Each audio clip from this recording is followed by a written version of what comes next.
brought to you by V-Guard.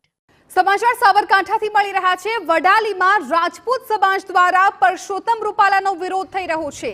તાલુકા ભાજપ ચૂંટણી પ્રચાર કાર્યાલય ઉદ્ઘાટનનો વિરોધમાં કોંગ્રેસના નેતાઓએ ધારાસભ્ય રમણલાલ વોરા સાથે ધક્કામુક્કી કરી છે। કોંગ્રેસના નેતા અને જિલ્લા પંચાયતના પૂર્વ વિરોધ પક્ષ નેતા પણ વિરોધમાં જોડાયા છે। પોલીસ અને કોંગ્રેસના નેતાઓ વચ્ચે ઘર્ષણ સર્જાયું। કોંગ્રેસે રોડ પર બેસીને રૂપાલા વિરુદ્ધ પ્રદર્શન કર્યું છે।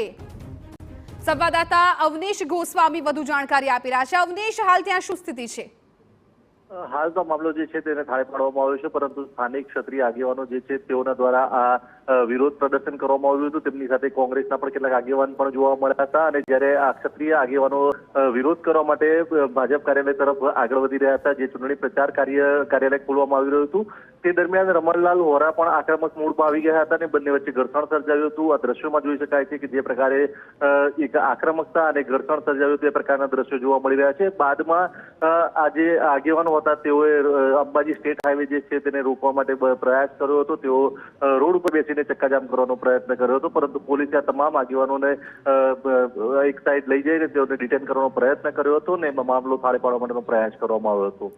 બિલકુલ અવનીશ, આભાર સમગ્ર માહિતી બદલ। આગળ પણ આપણી પાસેથી આ બાબતે અપડેટ્સ રહેતા રહીશું। હાલ તો પોલીસ અને કોંગ્રેસના નેતાઓ વચ્ચે ઘર્ષણ થયું હોવાની વિગતો મળી રહી છે। વડાલીમાં રાજપૂત સમાજ દ્વારા રૂપાલાનો વિરોધ કરવામાં આવ્યો છે। વિરોધમાં એમએલએ રમણલાલ વોરા સાથે ધક્કામુક્કીનો આ બનાવ બન્યો છે। પોલીસ તાત્કાલિક ઘટના સ્થળ પર પહોંચી ગઈ હતી, મામલો થાળે પાડ્યો છે। રોડ પર બેસીને કોંગ્રેસ નેતાઓએ વિરોધ નોંધાવ્યો છે।